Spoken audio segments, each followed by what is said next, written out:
We're going to continue exposing the control grid with Declan McCullagh of CNET News, breaking down the cybersecurity bill. Jason Burmis is going to be in studio with us a little bit, going through point after point in the bill. We're going to look at all the calls for internet censorship because they've gotten the grid in place now. The whole economy shifted over to wireless and internet and the web. Now they're coming in with the censorship and the control. So part two of this whole discussion coming up at the 5 after when our guests leave us. We've got about 5 minutes now and 5 minutes in the next segment, gentlemen. Other important points you want to make about shadow government, how important this message is, other parts of the film people should be made aware of, and why they need to get it. Well, I was just saying off air to you, Alex, that we had some people come over to our house. They were parents of some of the friends of my daughters. And they were interested in, my work and things like that, and mentioned that we'd done this documentary called Shadow Government.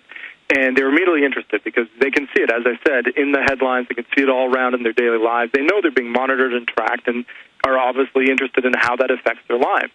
And but, at the same time, they didn't know that the part of the theme was Bible prophecy. And it's oftentimes when you're talking about Bible prophecy, people will kind of look at you a little differently than they had before. And so we started playing it, and it got through the opening, which is very gripping. Immediately it dives right into it, and there's this dramatization that shows, this everyday guy going through his life and what's happening to him. And so then I stopped it, and they all turned to me, and there was about 8 of them. All said, no, we want to see more. We want to keep going. And it was like, this was at a dinner party. It's like, okay, keep going. And they were fascinated, and suddenly they were asking questions, which is a wonderful opportunity to share just about anything, because now they're interested in that information. That's how you wake somebody up. That's how you unlock their mind to see the wider world. And as the Bible says over and over again, the people perish for lack of knowledge. And if we can give people the knowledge, they know something's wrong.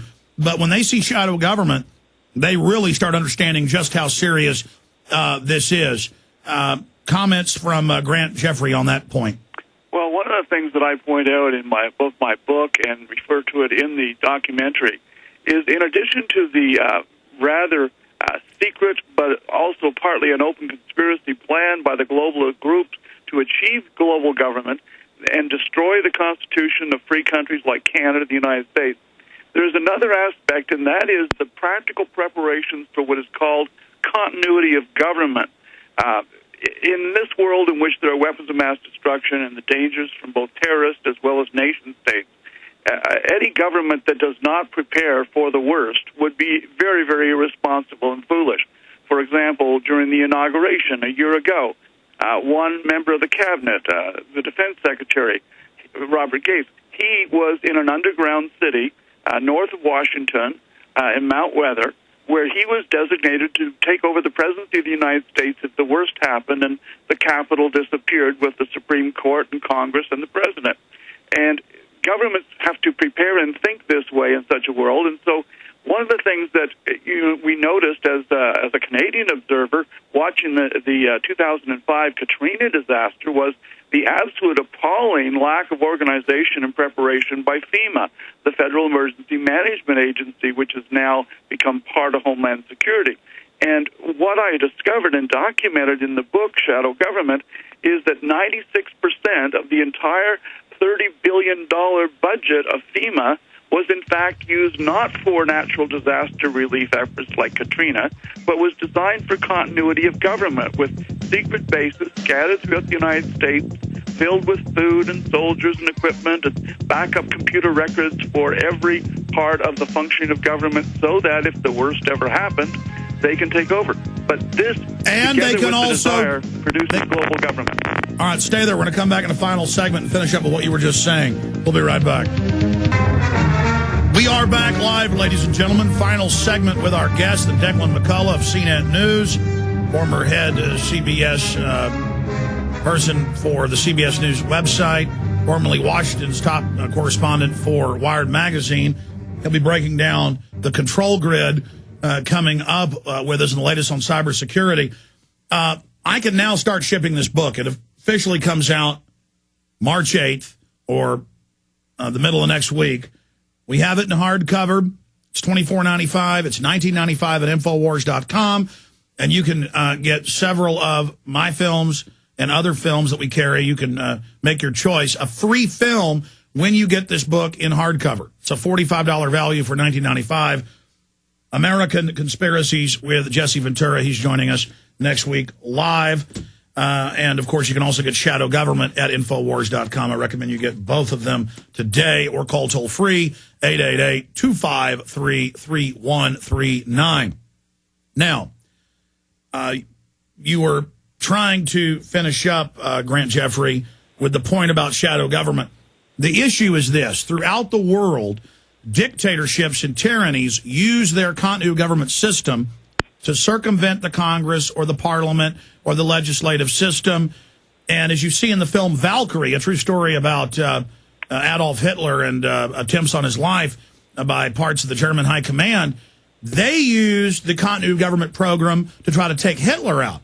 Well, it can be the reverse of that. They can use continuity of government to take out Congress by saying terrorists did it and then bringing in the world government. This is a very dangerous system, and Congress back in the 80s had hearings about how this could be used to take over the legitimate government. So there's an amazing danger here, and we know what they're doing with all the surveillance is illegal.